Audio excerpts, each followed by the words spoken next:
Hello friends, आप Mukesh Goyal. I hope कि आप सारे बहुत अच्छे हैं। और फ्रेंड्स, हम बात करेंगे आज यूजीसी नेट का जो पेपर 1 है उसके कुछ जो क्वेश्चंस हैं, एमसीक्यूज है, उसके बारे में बात करेंगे।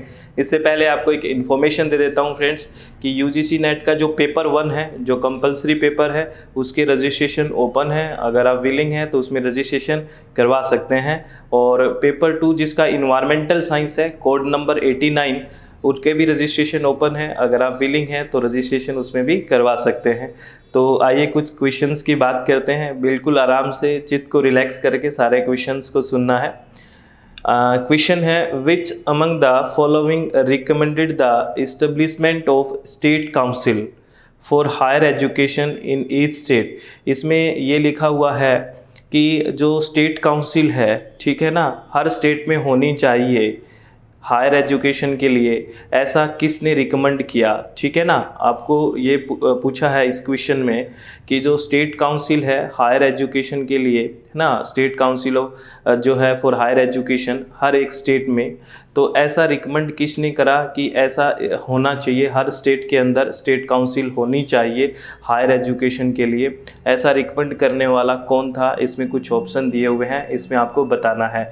ये हायर एजुकेशन से लिया हुआ क्वेश्चन है, अच्छा क्वेश्चन है, हो सकता है कि आपसे क्वेश्चन पूछा जाए। ठीक है, तो अगर हम बात करें कि ऐसा किसने कहा है, तो ऐसा कहा था नेशनल पॉलिसी ऑन एजुकेशन 1986। इसमें ये बात हुई थी कि हर एक स्टेट में क्या होना चाहिए, काउंसिल होनी चाहिए हर एक स्टेट में। ठीक है, तो अगर ये क्वेश्चन आए तो क्या टिक करना है, नेशनल पॉलिसी ऑन एजुकेशन 1986। बड़ा अच्छा क्वेश्चन है, ध्यान रखना है। इस तरह के क्वेश्चन यूजीसी नेट पूछ रहा है तो प्लीज़ इसको ध्यान रखना। ठीक है ना, ध्यान रखोगे, चलो वेरी गुड, बहुत अच्छी बात है।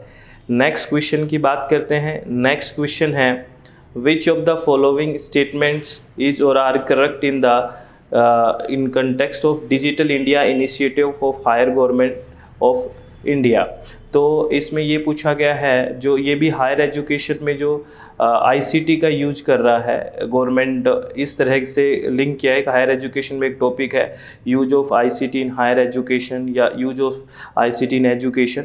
तो ये पूछा है कि इसमें कौन सा एक इनिशिएटिव है लिया गया है, या इन दोनों में से किस बारे में सच है, या ये स्कीम किससे रिलेटेड है। इस तरह के क्वेश्चन की बात की गई है।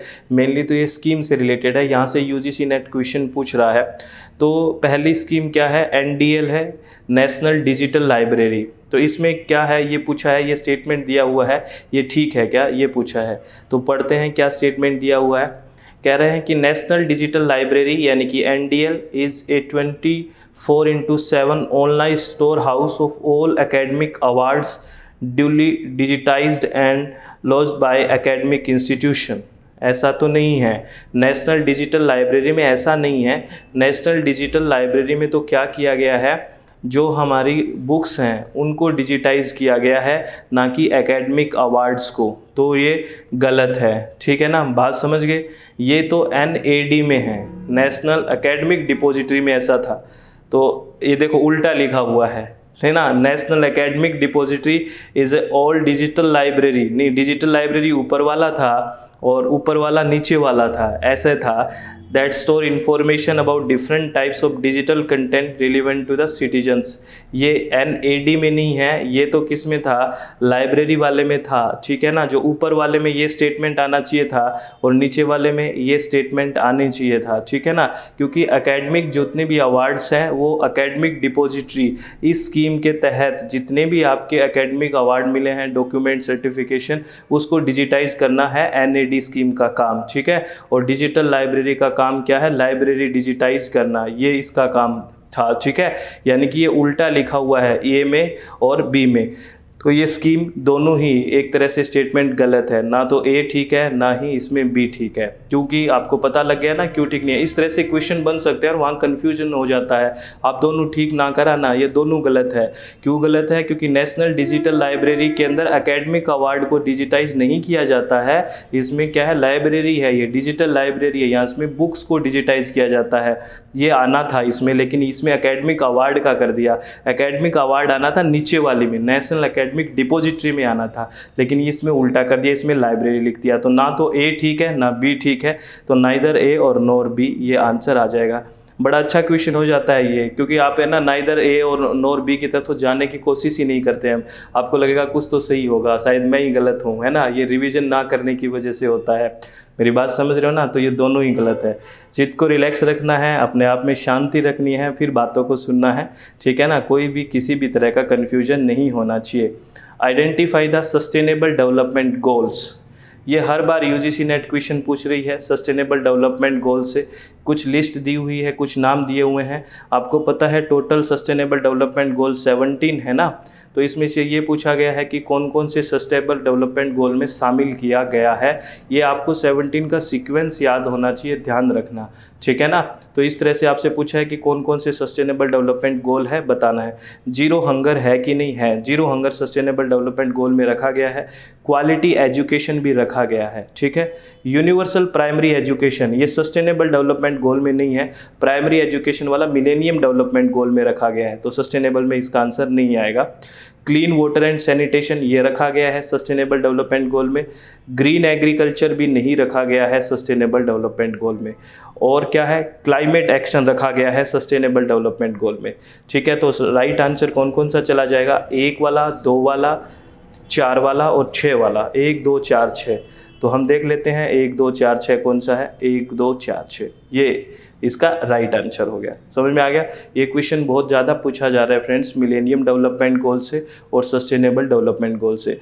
तो आप चाहे गूगल कर ले, और मैंने बहुत सारे क्वेश्चंस भी इन पे करवाए हैं। आप लिख ले मिलेनियम डेवलपमेंट गोल कौन कौन से हैं, उनको सीक्वेंस के अकॉर्डिंग ही लिखें। सस्टेनेबल डेवलपमेंट गोल को भी सीक्वेंस में लिखें। इनको आराम से याद करें, चित्त को रिलैक्स करके शांति से, ठीक है। सब बहुत बढ़िया है, ठीक है। किसी भी तरह की कोई भी टेंशन नहीं होनी चाहिए दिमाग में। मेरी बात समझ रहे हो ना आप। चलो वेरी गुड, बहुत समझदार हैं आप और बहुत अच्छे से पढ़ाई कर रहे हैं, वेरी गुड। नेक्स्ट क्वेश्चन क्या है, ये हायर एजुकेशन से ये क्वेश्चन। इसमें है from the following identify the organization, एक ऐसे संगठन को पहचानना है that provide a common platform, ऐसा संगठन जो एक कॉमन प्लेटफॉर्म प्रोवाइड करवाता है, किसके लिए, to all universities including institutions of national important. आपको एक ऐसा नीचे कुछ ऑर्गेनाइजेशंस के नाम लिखे हुए हैं, उनमें से ऐसे ऑर्गेनाइजेशन को पहचानना है जो एक कॉमन प्लेटफॉर्म प्रोवाइड करवाता है, किसके लिए, सारी की सारी यूनिवर्सिटीज़ को, और इंस्टीट्यूशन, ऐसे इंस्टीट्यूशन जो नेशनल इम्पोर्टेंस के हैं, यानी कि राष्ट्र के लिए बहुत ही महत्वपूर्ण हैं, ऐसे इंस्टीट्यूशन के लिए एक कॉमन प्लेटफॉर्म प्रोवाइड करवाता है। उस ऑर्गेनाइजेशन का नाम बताइए, ऐसा कहा है।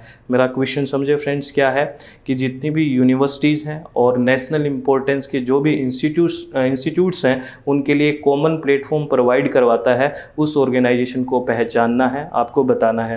ये क्वेश्चन बड़ा अच्छा है और आपसे यूजीसी पूछ सकता है, याद रखना है। ये है एसोसिएशन ऑफ इंडियन यूनिवर्सिटीज़। इस ऑर्गेनाइजेशन का काम ही ये है कॉमन प्लेटफॉर्म प्रोवाइड करवाना, और इसका नाम है एसोसिएशन ऑफ इंडियन यूनिवर्सिटीज़। ये ध्यान रखना है। इसका राइट आंसर क्या है, बी है, सेकंड है, ठीक है। समझ में आ रहा है ना क्वेश्चन, किसी भी तरह की कोई टेंशन नहीं लेनी है, ठीक है, बिल्कुल अच्छे से समझना है। आगे है with regard to DigiLocker, DigiLocker which of the following statement are correct. DigiLocker भी एक स्कीम है, ठीक है। उस स्कीम के तहत कौन सी चीज़ें पूछा है, करेक्ट है, कौन सी ठीक है। तो नाम से ही समझ रहे हो, डिजी लॉकर है, ऐसा लॉकर तो डिजिटल रूप में रहेगा, सीधी सी बात है। उसमें जो भी चीज़ रहेगी वो डिजिटल फॉर्म में रहेगी, ठीक है। तो it is a digital locker system offered by the government under digital India program. सही बात है, ये एक डिजिटल लॉकर सिस्टम है जिसने किसने प्रोवाइड करवाया है, गवर्नमेंट ने प्रोवाइड करवाया है। कौन से प्रोग्राम के तहत, डिजिटल इंडिया प्रोग्राम के तहत। ये बात तो ठीक है, कोई इश्यू नहीं है, ये गलत नहीं है। It provide financial and technical assistance to young startup entrepreneurs, जो भी इंटरप्रेन्योर्स हैं उसके लिए फाइनेंशियल और टेक्निकल सहायता देता है। फाइनेंशियल और टेक्निकल सहायता देना इसका कोई काम नहीं है, ये नहीं आएगा, ठीक है। To allow users to access their e documents irrespective of physical location. सही बात है, जो भी यूज़र इनको डिजी लॉकर को यूज़ करता है वो अपना ई डॉक्यूमेंट्स, इलेक्ट्रॉनिक डॉक्यूमेंट्स यूज़ कर सकते हैं, फिजिकल उसको ज़रूरत नहीं है, ठीक है। यानी कि डिजी लॉकर का काम ही ये है। तो ए भी ठीक है और सी भी ठीक है, बी गलत है। तो इसका आंसर क्या जाएगा डिजी लॉकर का, ए और सी। इस स्कीम का ए और सी इज़ द राइट आंसर। तो ए और सी इज़ द राइट आंसर। बात समझ में आ रही है ना? कोई डाउट तो नहीं है ना? किसी भी तरह का कोई डाउट दिमाग में नहीं रखना है, अच्छे से चित्त को शांत करके रिलैक्स होकर सारी बातों को सुनना है, सब बहुत बढ़िया है, ठीक है। आइडेंटिफाई द कम्युनिकेशन, ये कम्युनिकेशन वाली यूनिट से लिया हुआ क्वेश्चन है। Identify the communication which is valid as a documentary evidence from the following. ऐसा कौन सा एक नीचे आइडेंटिफाई करना है, इसमें से ऐसा कौन सा कम्युनिकेशन है जिसको डॉक्यूमेंट्री एविडेंस के रूप में रखा जा सकता है, ये पूछा गया है, ठीक है ना। तो बड़ा सिंपल सा ही है। डॉक्यूमेंट्री एविडेंस के तौर पे किसको रखोगे आप, बताइए आप? रिटन कम्युनिकेशन को रखोगे या वर्बल कम्युनिकेशन को रखोगे या जेस्चरल कम्युनिकेशन को या नॉन वर्बल कम्युनिकेशन को? मैं आपको बता देता हूँ, वर्बल कम्युनिकेशन कौन सी कम्युनिकेशन होती है? जिसमें वर्ड्स का यूज हो, और ये रिटन में भी हो सकती है और स्पोकन भी हो सकती है। तो अब आंसर बताइए, जेस्चरल कौन सा होता है? जेस्चरल होता है इशारों में बात करना, बॉडी से, मतलब बॉडी लैंग्वेज से, ठीक है ना। और नॉन वर्बल भी एक तरह से जेस्चरल में आ जाता है, जहाँ पे वर्ड्स यूज ना हो और रिटन में लिखा हुआ जो शब्द लिखे हुए हों। तो आप बताइए कौन सा आप as a valid documentary evidence के तौर पे रख सकते हैं, बता दीजिए। अब तो इतना सब बता दिया, सीधी सी बात है। रिटन जो कम्युनिकेशन होगा वही तो आप एज ए एविडेंस के तौर पे रख सकते हो, ठीक है ना। बात समझ में आ गई? तो यही इसका आंसर जाना था, ठीक है। कई इसको कराते होंगे गलती से, वर्बल का मतलब वर्ड्स होता है, उसमें स्पोकन भी हो सकता है और रिटन भी हो सकता है। समझ में आ गई? तो right answer 1 is the right answer, written communication.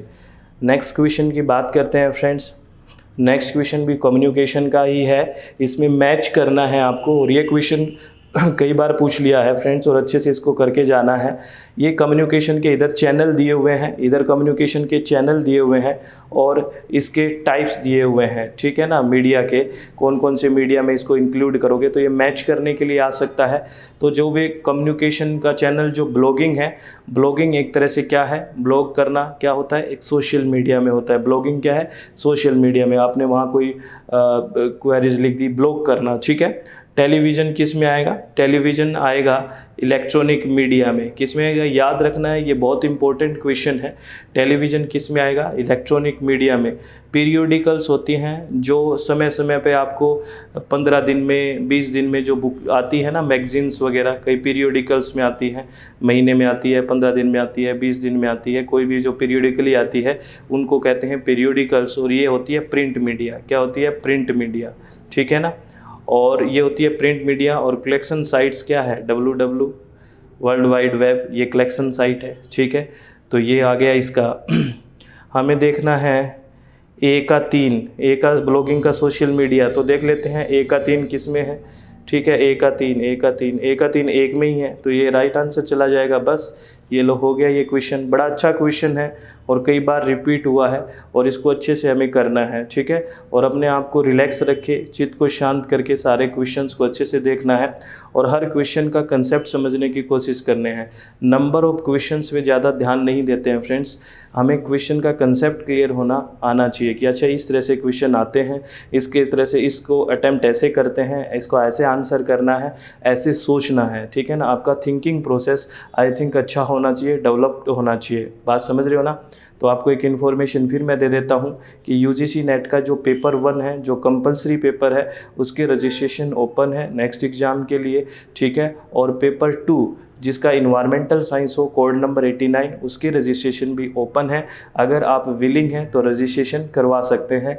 आप खुश रहिए, अपने चित्त को शांत रखिए और आराम से पढ़ाई करिए, सब बहुत बढ़िया है और बहुत अच्छा होगा। All the very best. Thank you, thanks a lot friends.